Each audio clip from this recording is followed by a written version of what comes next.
Oh. So in this session, everyone, yeah, okay. So in this session, and you are so lucky to be here tonight, because one thing to have resources that Toastmasters offers, but it's much rarer when you can get personal experiences from Toastmasters who know.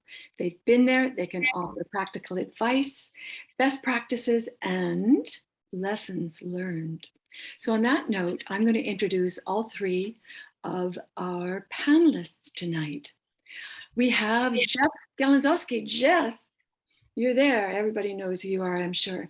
Did you know that Jeff celebrated 20 years in Toastmasters this past August?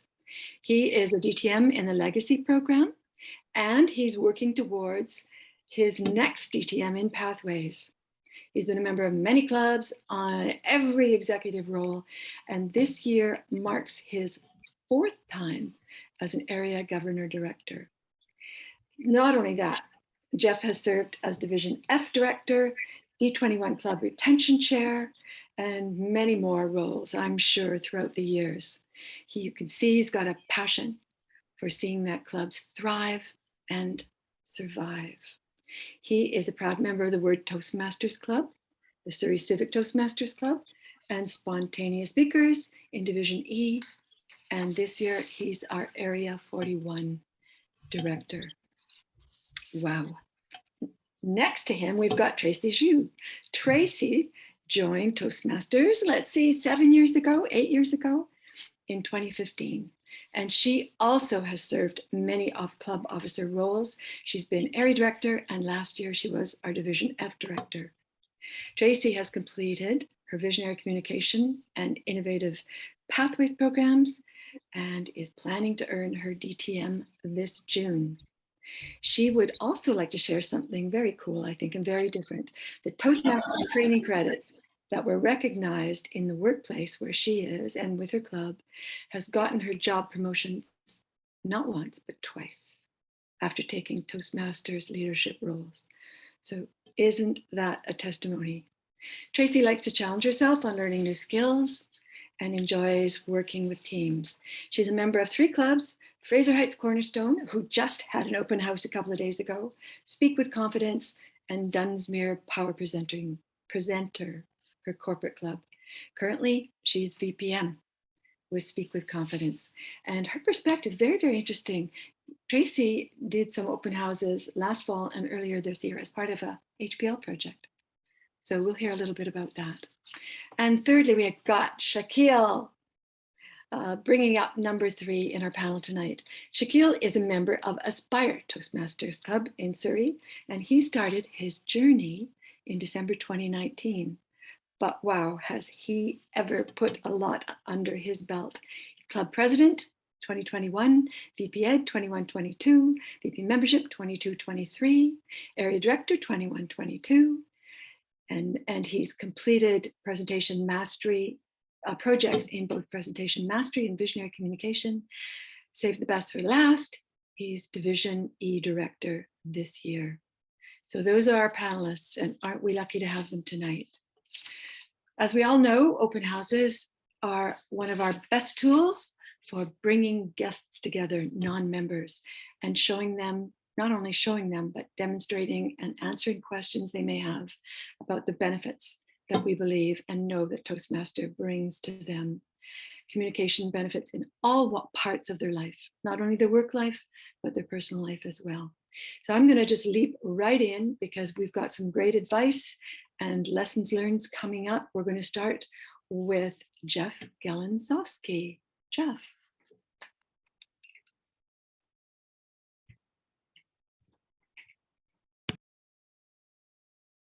May I interrupt for just a moment? I am getting a couple of emails that the link did not work for some people, so I am just sending it out as we go. But I am recording, so we're good to go. That mute button gets me every single time. I hate that button. It should be erased from Zoom. Good evening, everyone. My name is Jeff Galanzowski. I am a member of several different clubs. As Virginia mentioned, I am a Distinguished Toastmaster in the Legacy program, really trying to focus in on completing my DTM in the Pathways program. And I've been a Toastmaster for 20 years. And my early experience with open houses was with a club called the North Delta Power Talkers. They've been a strong club for many, many years. And I found early in my Toastmasters journey that the open house really showed me what a quality meeting was, what a quality product could demonstrate for everybody involved, whether they were the senior Toastmasters putting the program together, putting the open house together, or whether they were guests first time in a meeting. So open houses had a real eye-opening effect for me. So it's my pleasure to be on this panel. Thank you very much. I'd like to get started by having everyone, hopefully you have a pen and paper handy, and I would like you to write down a date, one single day, between this year, between October the 24th and November the 12th. Pick a date.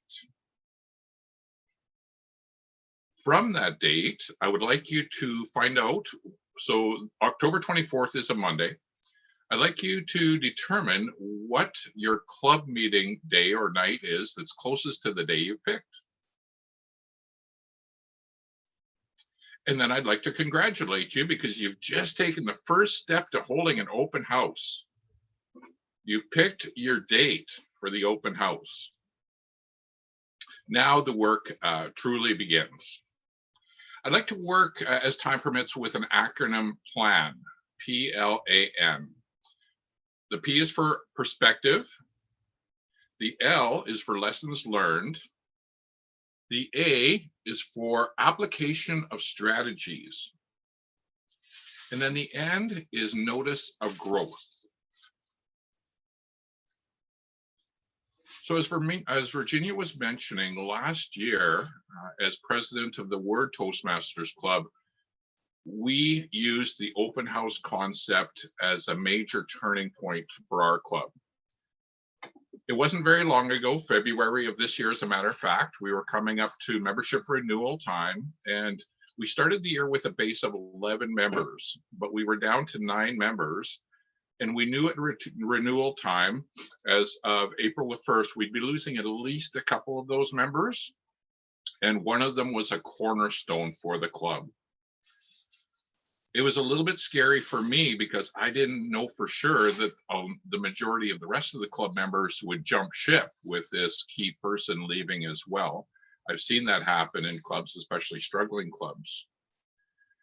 But the remaining members were core members. They were enthusiastic. They wanted the club to survive, and not only survive, they wanted it to thrive.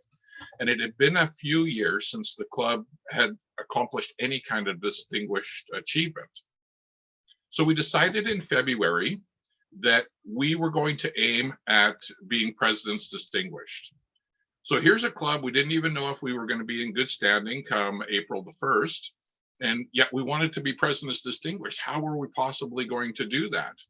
Well, we had 5 Distinguished Club program points achieved. We had 3 educationals, we had our training under our belts, and we had our administrative goals.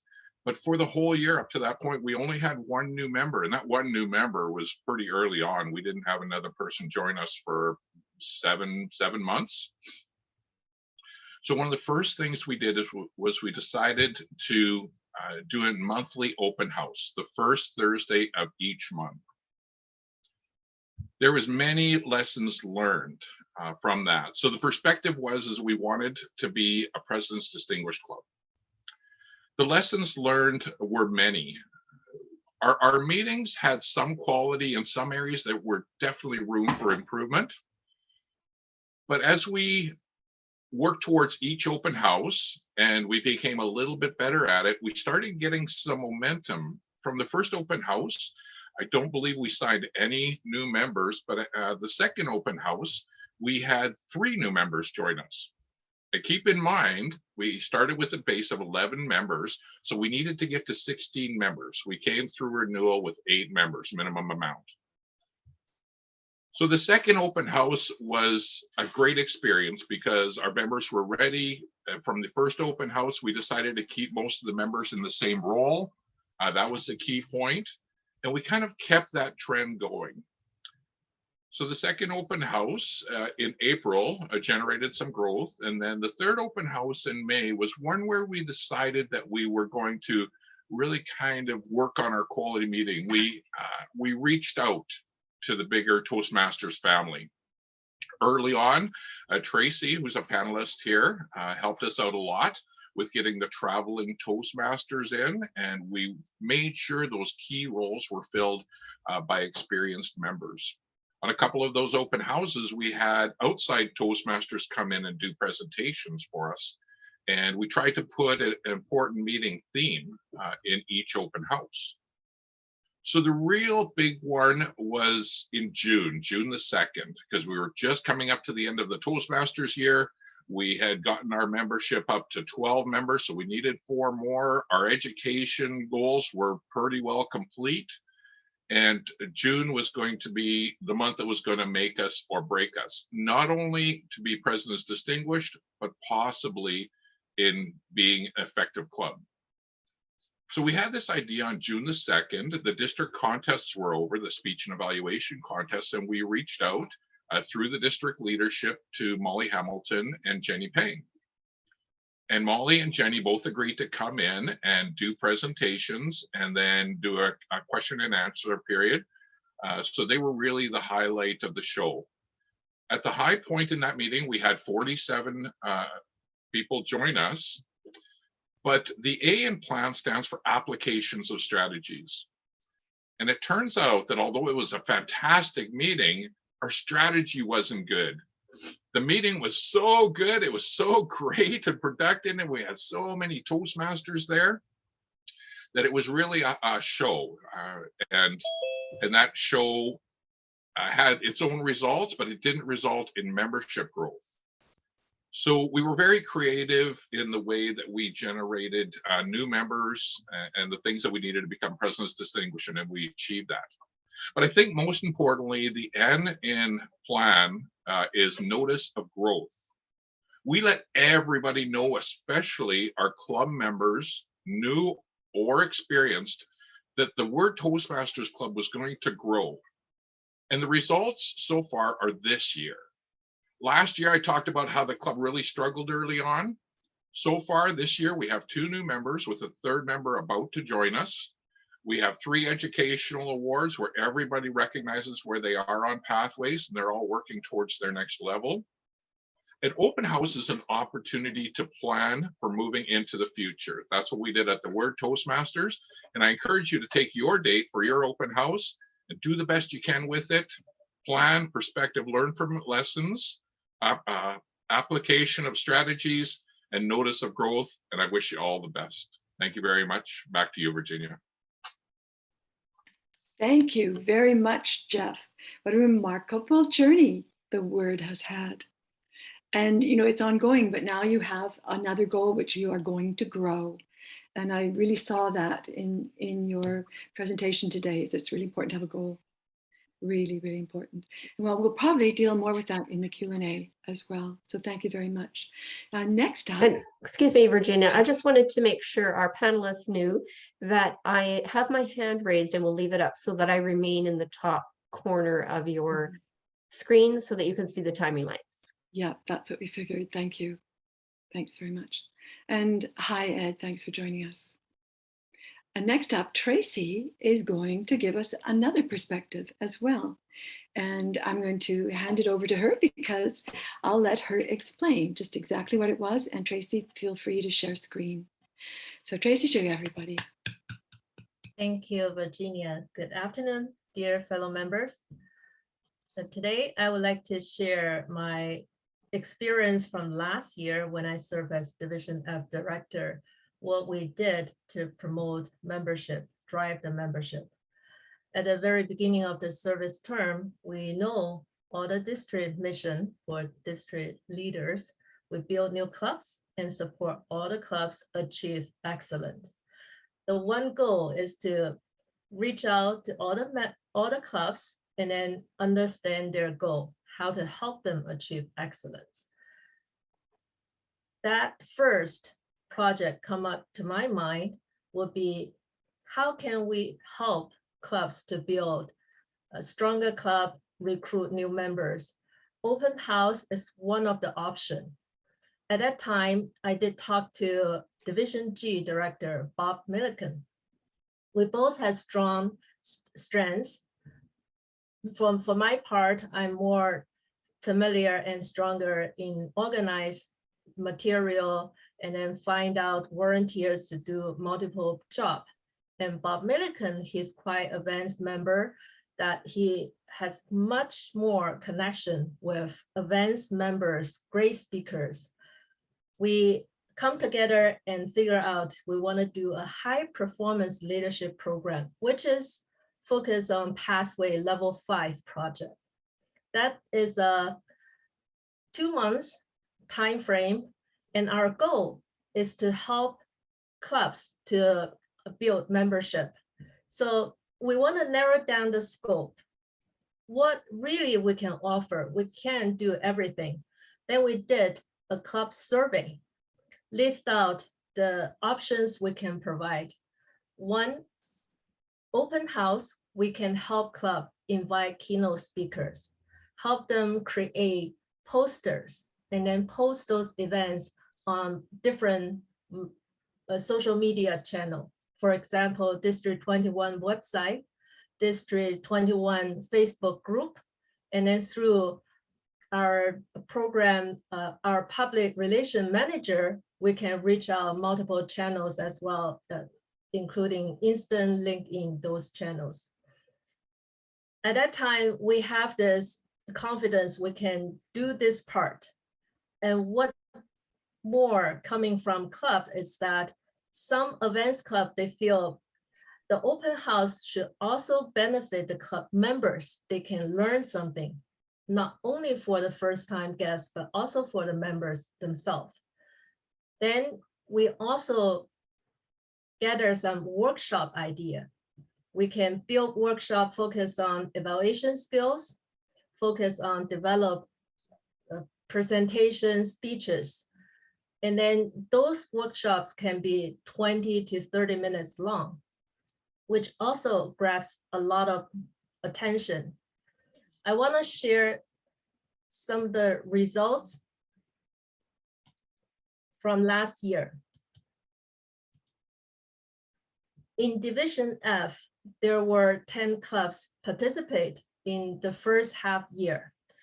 And through that, we do have 4 open houses and 5 workshop style events.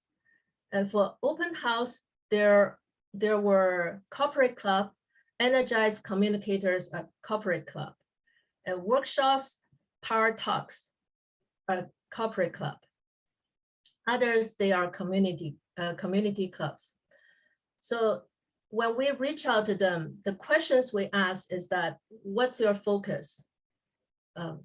If you want to do open house, what type of topics you want?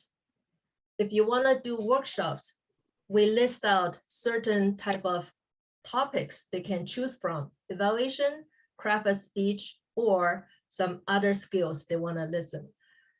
So this kind of give us a narrowed down scope clubs can choose from.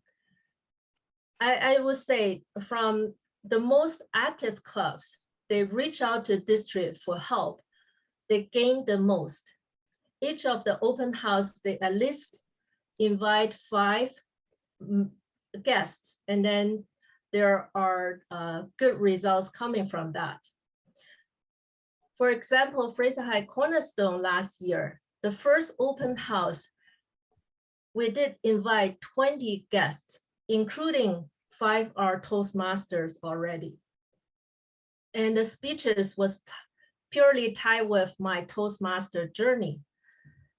This open house outcome was great. However, we didn't convert any guest to member. Why? Because those guests are our friends.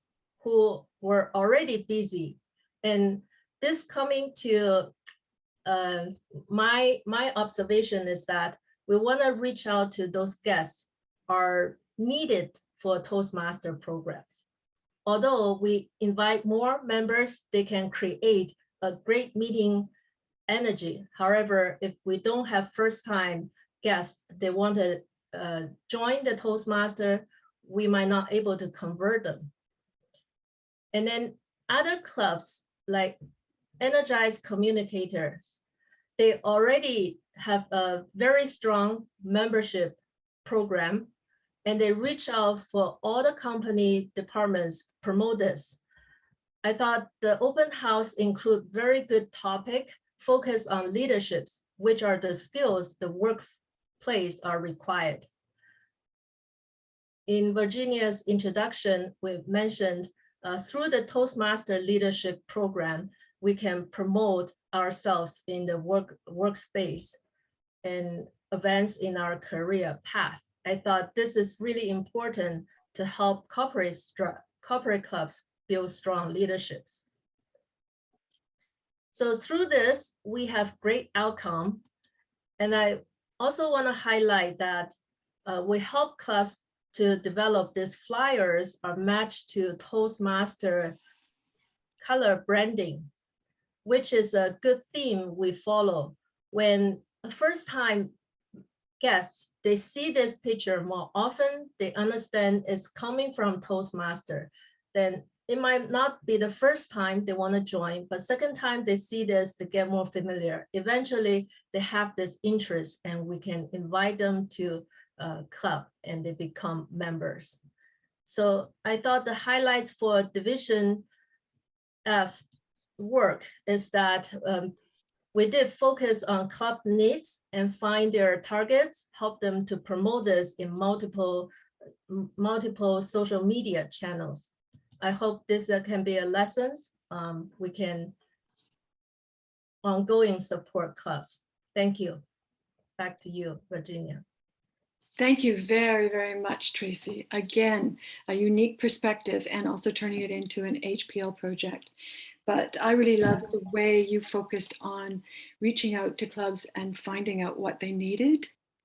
And then also noticing that the clubs that responded actually got better results, which is one thing that our area directors can do as well, is to encourage that response back. So get the clubs to respond back, and it's very beneficial for them. So thank you very much for that. And maybe I've got a couple of questions for you as well when we get into the Q&A. Excuse me, Virginia. I just wanted to check with Tracy that since you were using a PowerPoint, were you able to see the timing lights when your PowerPoint was on? No. My apologies, I should have put it on Spotlight right away. Thank you. Well, your timing was beautiful, Tracy. Very well done. Of course, you're a Toastmaster. Now, onward. And last but certainly not least, our own Shaquille Gaia, who is Division E Director this year. He's got a very interesting way of looking at open houses too. And the analogy that he's going to use will be fascinating for him to share. Looking forward to hearing from you, Shaquille. Take it away. Thank you very much, Virginia. Thank you to the guests who've taken the time out to be here on this brown afternoon with the smoke coming in through into the valley and all over. For us at Aspire Toastmasters, we had a clear mandate. And the mandate was, how do we save our club and get more members? And for that, we decided that we needed to do something in a hurry, in a big way. 1 or 2 guests coming would not cut it. So we decided to host an open house on June 27th. We got 14 guests, out of which at the end of the evening, we had 3 converted into membership. How did that happen? What did we do? I'd like to look at into 3 aspects. And let me share with you, what do I mean by that? Any gardeners or farmers out here who will understand and appreciate that if you have the best of seeds, the best of soils, you don't just throw it away and work at it. You've got to prepare the ground, you've got to prepare the field. And that's the first point that I would like to talk about. and that is the pre-event. Once the date is agreed, what you need to do is to sit as a club with the leadership if you need, but as a club, because you own this event. As a club, we own this event, and it is for our success. Look at the agenda. Look at the theme. What is it that you wish to achieve? For us, the mandate was very simple. Sell this whole concept to new guests. And in the agenda, we prepared an agenda. We had speakers and sort of a situation. But like any agenda, any meeting, make sure that you have enough fluidity. Should changes happen or need to be done at the last minute, we could do it. Then, as part of the pre-work, make sure that your speakers, your guests, your special participants are all notified, invitation, Zoom work, Zoom invitations, all that is done. And then one of the most important things that you need to do before you get to the event is make sure that you have the most critical document in the Toastmasters library, Form 800, available with you, saved, that you don't have to scramble at the last minute. Where do I find my membership form from? That is something you should have saved on your desktop at least. Then once you've decided that, okay, this is what we're going to do, what do? You have the meeting to the best of your ability. Get lots of help, get lots of buzz, get lots of energy, and let the crops grow. But why are we growing these crops? Why are we cultivating? Why are we, using the tillers and the not the lawnmowers, but the tractors to level the field and do all this and plant the best of seeds and get lots of help and support from the district leadership, from other clubs? One thing I want to clarify at this point, that the open house belongs to the club, but the club does not have to do it alone. And we had great resource. We at Aspires turned to the district leadership, and we were supported very strongly by the district leadership, but we owned that event. And we had a lot of support, and we wanted it to grow and flourish. We had the best of speakers, planned events, everything done. And now if you've grown anything at any time in your life, whether it's roses, tomatoes, which I love to do, or corn, or whatever, why have you done it? What is the objective? It's harvest. So if the best performance you've done in the meeting, and you know that you've been successful in getting a few guests, why have the guests come to the meeting? They have come to find out, to see if Toastmasters is the best vehicle for them to grow as speakers, as leaders, as people. And after this event, you should have the confidence to question the group and say, hey, who is ready now to join the Toastmasters Club? Raise your hands and we will talk to you. So that is post-event. The harvesting, as you can see, is being done. But if you do the best possible program, and if you're not going to ask the guests, you're wasting your time, and in my opinion, wasting a lot of precious time for the guests who could have done something else in the meeting, or who could have been somewhere else, spent time with friends and families. They've come and spent an hour and a half, 2 hours, whatever your meeting is, and they go back. It's like, what did I come here for? Toastmasters? This is good. Now what do I do? And then between the time that you approach them again, hey, Dorothy, you'd come to our meeting 3 weeks ago. What did you think of it? Oh, Shakil, it was great. Yeah, it was wonderful. Thank you for inviting me. And you lost that impact point. Go for it. Go for it. That is something I learned in my training course in June when I attended the training course conducted by Phyllis Nielsen. And I implemented that in our Toastmasters evening, at the Aspire Toastmasters evening. Make sure that you not only have the members ready with each person's role assigned, but make sure that every member that you recruit that night has an assigned mentor. Because getting those guests is difficult, it's challenging. Once you've converted them that night into becoming members, then the worst that can happen is that you lose those new members because they don't know how to go. So make sure that the senior members or the members who are more familiar and experts in pathways are there. Members who are keen on mentorship are there to perform their roles and are assigned to them earlier. arrange for a pathways training session for these new members. Make it as comfortable for them to make their transition from guests to members, from new members to successful contributing members. And for those that got away, we will never get 100% success. So we have to be realistic. That those who went away, what do we do? How much time and energy went into promoting the event through Facebook, through WhatsApp group, through whatever posters, things. Don't let them just go away. You have their email address. Call them up, phone them up, message them, contact them, and see if you can find out what is the obstacle between what they experienced and between them signing that form. Form 800, just one comment. It's overwhelming. 4 pages for somebody to go through it. I made it easy, and we told them, all you have to do is fill up page 1 with your name, address, telephone number, and email. Page 2, sign. Send the rest of the document to me. We will take care of it. You don't have to bother. And that's how simple an open house can be. Thank you, Virginia. Back to you. Aha, thank you very much, Shaquille. You start with planting the seed in the garden and you end with the big call to action. And here it is, 800. That's great. Good to know. Thank you very much for those lessons learned. All of you, thank you very much. And I think what we can do now is maybe get ourselves back on track as well, Dorothy, is we'll have 10 minutes for chat. And then that would take us back to the summary if everybody wishes to still have that 2-minute summary, which would be great. And then we'd maybe even have a few minutes left after that. So I'm going to open it up right now. If there are any questions or comments, I know there's a few things I would certainly like to bring up. And one of the things that unless there's an immediate one right now, I've got a good prompt for everybody. Does anybody have a question that sticks out for them? Yes, Brian, and then Diane, and then Darren. My question is, maybe a quick answer from each of the 3 panelists.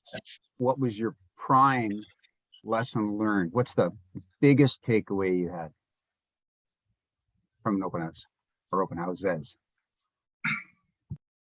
How about, go ahead, Jeff.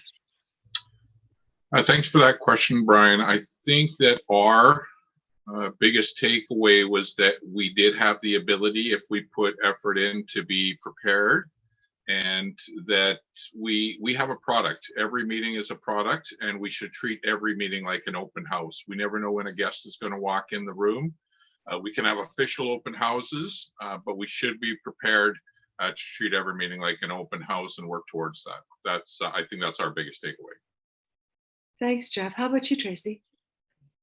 My big takeaway is what is your open house objective? If you want to recruit new members, the content should design for new members, help them understand pathway education structure, and help them understand the meeting role structure, what they are for.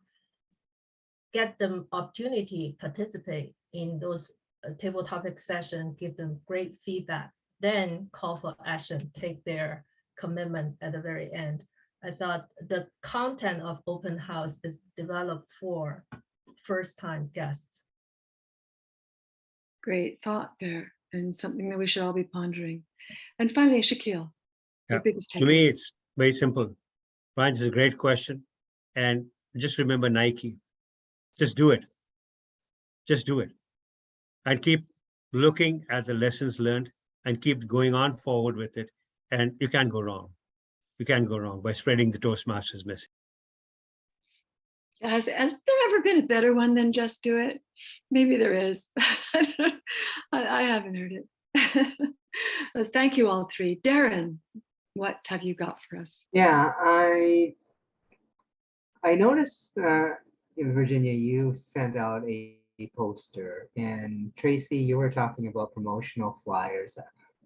Where do you find those, and are they fillable, and can you swap out or switch out photos or anything like this on those flyers? Because we've got an open house coming at the end of this month. we've just secured a speaker, and we'd like to, of course, have the speaker's image, presented on our promotional flyers. So, and I have no way of, using Photoshop or anything like that. Where can you find these flyers, and are they easy to manipulate? Tracy. Yes, there are some fillable flyers on Toastmaster Library. Those are be able to let you fill in club information and then meeting link those information. If you want to customize that, Distri has Canva as a software to develop some flyers, can help you design those. You can put forward a request and then see if there's any helpers help you do that. Yeah, always ask for help. So Darren, there's in the chat as well. Tracy has given you a link, and I also put the PDF up for the fillable flyer. Now, you were speaking of having your speaker's image in there, and Canva certainly is an application much simpler than Photoshop that is going around the world. It's very popular in the Toastmasters communities. Everyone is starting to use it. That's the one that is the fillable one that is in the chat box. So certainly you can fill that in and send that out. If you might start with your own club and just ask, does anyone have Canva skills? And see where you get with that. Canva is spelled C-A-N-V-A. Canva. Okay. Yeah, and I know there's a bunch of Canva folks, right, in this meeting who are familiar with Canva. That's a soft program, right?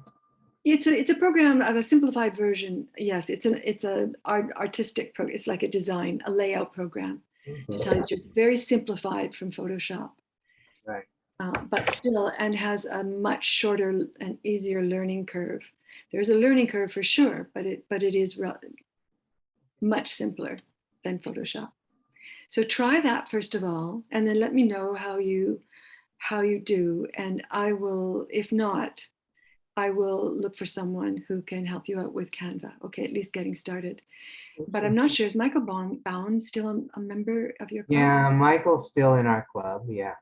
He knows Canva. Oh, he does. Yeah. Okay. Yeah. Pick his So, brain. and it may be, I think, a really good thing for us to have. I know we had one last year, would be to do a number of Canva workshops for everyone and offer templates and things that they could use and pop in, because it is a really handy program, and you can put in the Toastmaster branded colors, and it has its limitations for sure. But it can also be very powerful, as Tracy's flyers showed us. Those were beautiful, Tracy. So thanks for asking that question very much. And also, I was hoping we have just a couple of minutes. We were talking about follow-up. We certainly touched on it in some of the presentations, but just wondering if you could add anything that you didn't add before about follow-up. I know that Shaquille, you said it's key to get those new members assigned a Pathways mentor and that kind of thing. What about guests? Like, where do you go with guests? Is it good to try to keep a relationship with them, or how would you handle the people who came to your open house? Jeff. Very good question, Virginia, because I think that's really key. It's easy. I've always heard Toastmasters described in several ways. When somebody's interested in Toastmasters, the first challenge is to walk in the door of a Toastmasters meeting. The next challenge might be to agree to do a table topics. And then the challenges just kind of go from there, or the opportunities, depending how individuals look at it. So for guests, I think that it's important that we treat it the same way. Try to connect with them, try to get that communication and interaction going, and get to the point where you're asking them if they're going to return, and get the commitment for them to return, or they're really not interested. There's different ways in doing that. The way that we try to do that is by weekly communications and hopefully telephone or email communications. And then if they're still not responding, send out maybe bi-monthly notifications about an important meeting coming up. That way you can stay in communication with them. And it's surprising how many times that a person has attended an open house or come to a meeting, you don't see from them, hardly hear from them. And then 2 months later, something happens in their life and they feel like they need Toastmasters and they come back again. And it's because you stayed in contact with them. I feel that they'll give you the opportunity to have their membership. Wise words, very wise words, and advice to everyone as well. You know, in succession, we often have guests who go away and there's a VP membership and they have a list of people who were guests, but those are forgotten. And I think that the piece of succession as well, passing on those people, you know, we're looking at, you know, backtracking right now to clubs who've lapsed, but we should also be backtracking to members and guests as well, who we could keep reaching out to. So thank you very, very much. How about, let's see, Tracy or Shaquille, have you got anything you'd like to add? We've got a minute or two left. Yeah, I would like to add to how to invite guests coming back. The Speak with Confidence Club create small roles just for guests. Invite them to commit for joke master role or commit for educational talk, inspirational talk, just 1 to 2 minutes at the very beginning of the meeting. Once the guests are committed to come back, take that small role, they more likely join the club as member to feel much comfortable. I think the first impression, they participate in table topic session, get great evaluation, and they feel good about talking in front of this group. The second time they come back and take a role, get more positive feedback, that make them strongly committed to that. Thank you. Well done. And that's wise words as well for everyone, whether it's a meeting or whether it's an open house. And often in open houses as well, we'll offer guests the opportunity to speak ad hoc for a short period of time. So thank you for that very much. Shaquille. No, I think follow-up is a very important thing. And again, like what Jeff and Tracy have mentioned, there are different ways and avenues of following up with the guests. Continue to remain in contact with them, email them, invite them to a special event that's happening, or just ask if they would like to attend any meeting, accept any roles, and see if you can maintain a relationship with them. And then you have a subsequent open house happening. Send them an invitation. Hey guys, we had fun last time. Come back again and join the open house, and maybe something else might crack this time, and you might convert them into members. That's great. Thank you. All three of you nailed that. It's all about building relationships, isn't it? Yeah, definitely. So we have actually time for a summary. And I didn't know whether you wanted to do that because you've been summarizing beautifully as we're moving along. And I had hoped that, if things got very busy and big questions, that you might each appreciate just a minute or two just to wrap. So I'm going to offer you all that, if you'd like to take a minute or two just to comment on today and where we can move forward with all this new information and the sharing that we've had. Jeff, I'm going to begin with you. Back in the 1980s, and I regret mentioning how old I might be, or maybe not, but back in the 80s, I came across this book. It was called All You Can Do Is All You Can Do, but All You Can Do Is Enough. And I took away lessons from that I've applied in Toastmasters. An open house is not easy. An open house can be a lot of work. And if it doesn't work out and you only have one guest and they don't sign up, then it can be discouraging. But it's practice, it's lessons learned, it's an opportunity. Every challenge is an opportunity in some way. And if we each can put a little bit of effort into whatever our Toastmaster circle is, and we can encourage others to come along and be part of that, I believe that it's not long before you create an energy that attracts people. And when you can do that, you get fresh blood in, they become active, engaged, and some of them become leaders as well.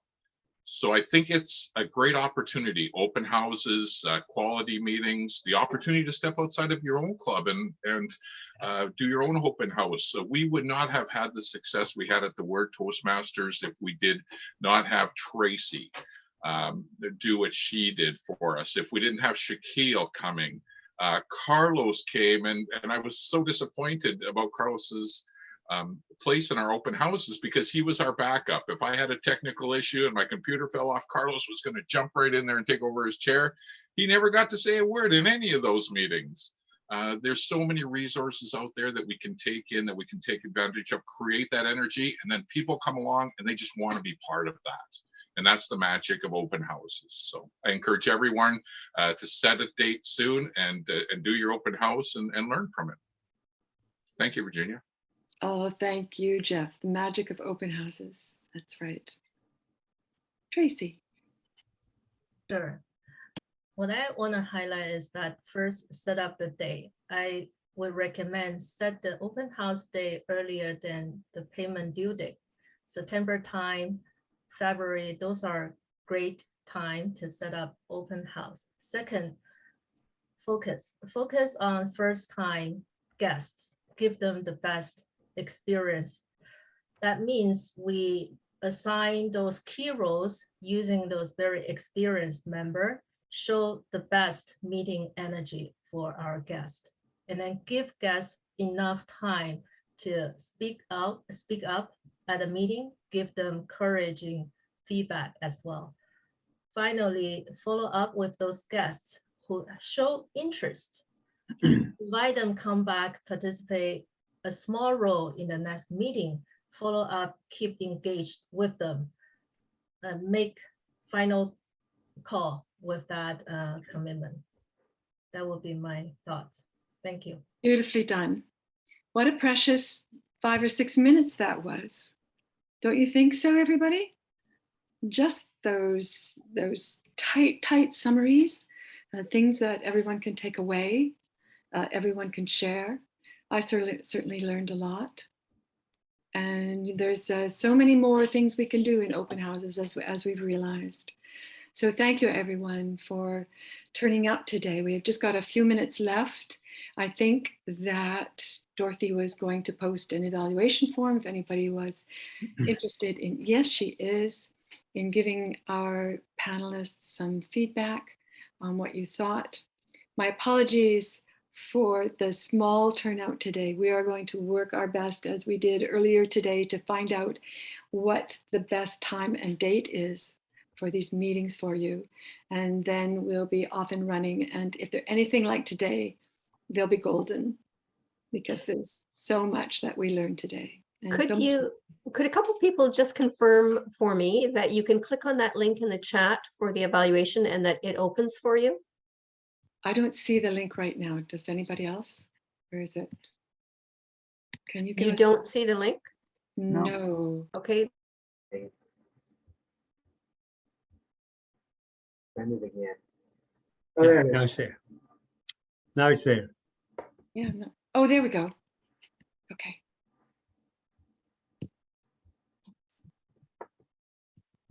Yes. A quick question. This Yes. is recorded. Where will I be able to send people to see this? That's a really great question. And the district does have a YouTube. I don't know who has access to it, but that would be our goal, to get it on the district YouTube channel or something like that. Yes, it has to reside. We can't put it on the website because our website is slow enough already. Yeah. Until we get our new one. See, one of the challenges that we are always faced with is that we are not allowed to share material openly to the public without the permission of everyone who is on the screen. So it can't be a public experience. So it has to be on a private YouTube channel that you have to have the link to. So you have to be a member. So we will work on that, and I will reach out to a couple people who should have the answer, and then we will let you know. Yes, I thought there were so many nuggets today that people could just turn around and use these. I've been writing some notes, and I thought I might do some kind of a blog or something and get it on the website, just so that people can take advantage of some of these wonderful things that our panelists had to share, and some of the great comments like Brian and Darren had as well to share.